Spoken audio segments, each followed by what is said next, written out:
নমস্কার, মিতার কুকিংয়ে আপনাদের সকলকে স্বাগত। চলুন রেসিপিটি দেখা যাক।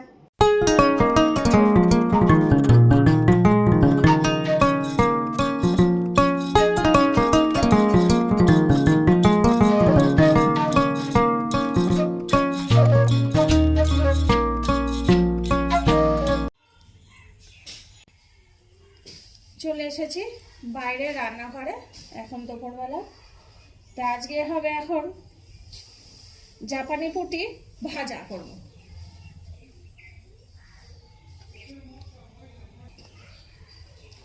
জাপানি পুঁটি ভাজতে যা যা লাগবে উপকরণ আপনাদের দেখাচ্ছি।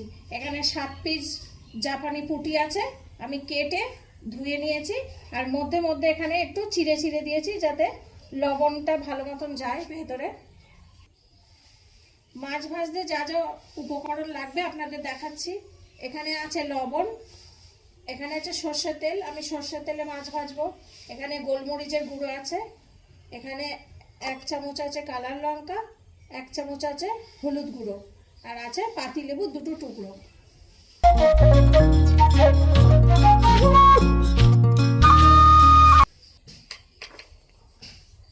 প্রথমে 1/2 চামচ লবণ দিয়ে দিচ্ছি,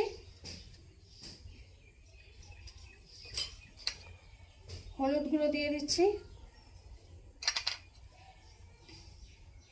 লঙ্কার গুঁড়োটা দিয়ে দিলাম, গোলমরিচের গুঁড়ো দিচ্ছি 1/2 চামচ মতন।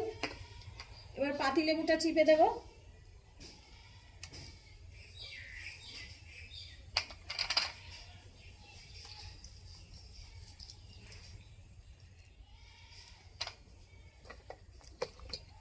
মাছটা আমি ভালো করে এবার দুদিকেই মাখিয়ে নেব।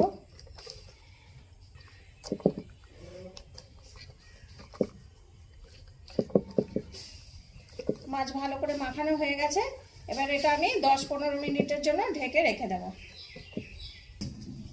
উনুনটা ধরিয়ে দিয়েছি, কড়াই বসিয়ে দিলাম।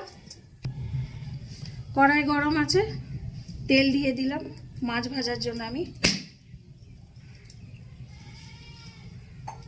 তেলটা গরম হোক, আপনাদের দেখাচ্ছি। তেল গরম হয়ে গেছে, এবার আমি মাছ দিয়ে দেব।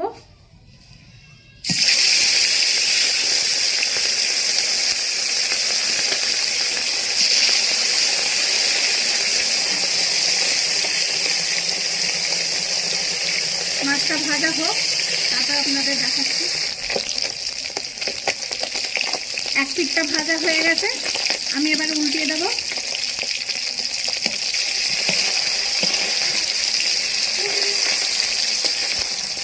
উল্টি দিয়েছি, আরেক পিঠটা ভাজা হোক, তারপর আপনাদের দেখাচ্ছি। মাছ ভাজা হয়ে গেছে, এবার আমি মাছ তুলে দেব। এই যে মাছ ভাজা হয়ে গেছে, এবার বাদ বাকি মাছটা সব ভেজে তারপরে আপনাদের দেখাচ্ছি। মাছ ভাজা সব হয়ে গেছে,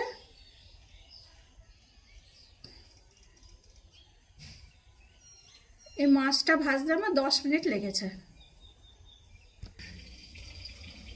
দেখুন কিরকম লাগছে, মাছ ভাজা হয়ে গেছে।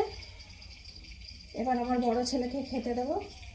এরকম করে মাছ ভাজলে খুব ভালোই লাগে মুখে খেতে। তো বন্ধুরা, আমার মা এখন 1 পিস জাপানি পুঁটি ভাজা দিয়েছে। এবার টেস্ট করি, একটু লেবুটাকে চিপে নেব।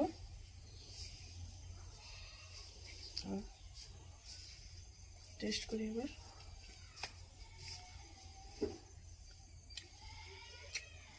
দারুণ দারুণ।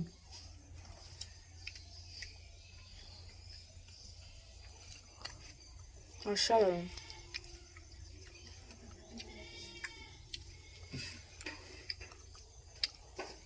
প্রত্যেকদিন এরকম পেলে তো হয়েই যায় বাবা।